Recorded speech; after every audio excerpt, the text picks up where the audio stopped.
नमस्कार, मैं हूं श्रद्धा राय और जिम्मेदार कौन पर आपका बहुत बहुत स्वागत है। जैसा कि मैंने आपसे वादा किया था कि अगले एपिसोड में मैं थर्ड जेंडर के बारे में बात करूंगी जो पूरी दुनिया में सिर्फ भारत में पाया जाता है, किन्नर।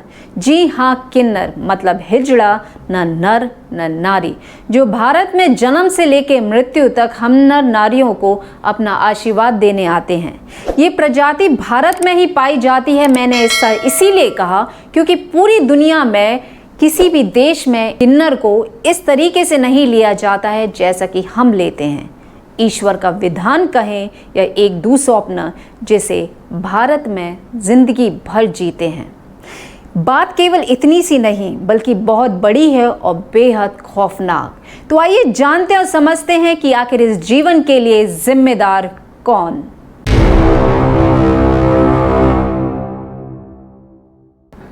किन्नर एक ऐसा शब्द जिसका इतिहास भारत देश में 5000 वर्ष से पुराना है।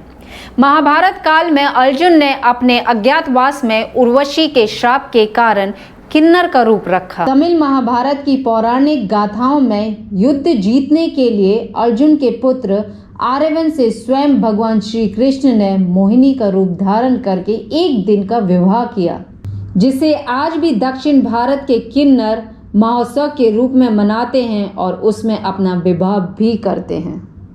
अंग्रेजों के भारत में आने से पहले भारतीय समाज में किन्नरों को एक अच्छा दर्जा दिया जाता था।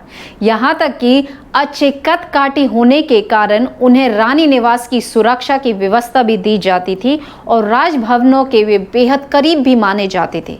पर धीरे धीरे परिस्थितियां विपरीत होती चली गई और आज हमारे भारत देश में आंकड़ों के हिसाब से 1 लाख बच्चों के बीच में एक बच्चा शारीरिक अपूर्णता से जन्म लेता है। भारत देश की जनसंख्या 140 करोड़ के आसपास है, तो उस हिसाब से 14,000 किन्नर ही पूरे भारत देश में पाए जाना चाहिए। लेकिन कुछ आंकड़ों के हिसाब से पूरे भारत देश में लगभग 10 लाख किन्नर हैं।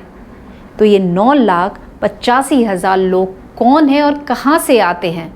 इसका जवाब बेहद गंभीर और देश को शर्मनाक स्तर पर झुकाने वाला है।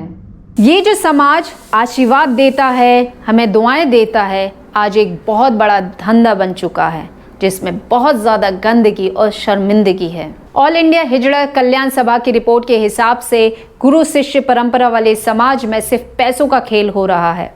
होमोसेक्सुअल लोगों को नशे की लत लगा के ये गुरु कुछ डॉक्टरों के साथ मिलकर अच्छे खासे इंसान के ऊपर ऑपरेशन कर देते हैं और उन्हें अपनी कम्युनिटी यानी कि किन्नर कम्युनिटी में शामिल कर लेते हैं और फिर वो व्यक्ति नॉर्मल लाइफ में कभी वापस नहीं जा पाता।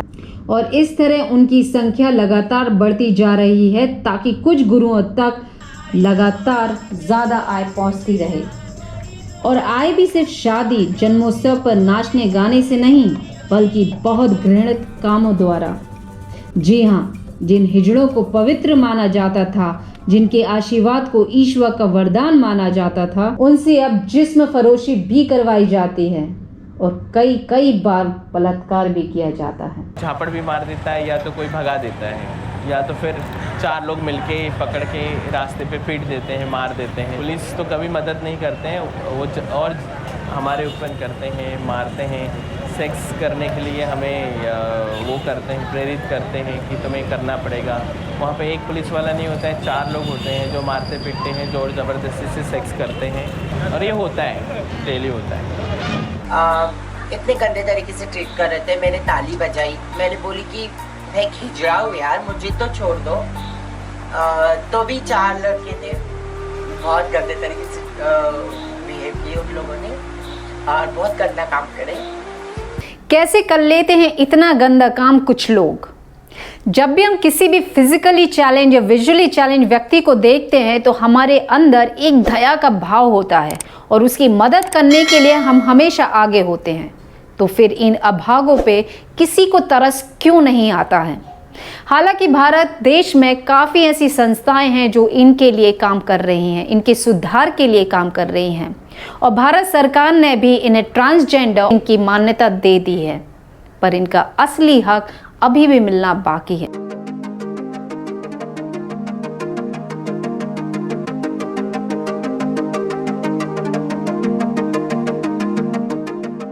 जिम्मेदार कौन के इस एपिसोड में मैंने एक बेहद गंभीर मुद्दे को उठाया है।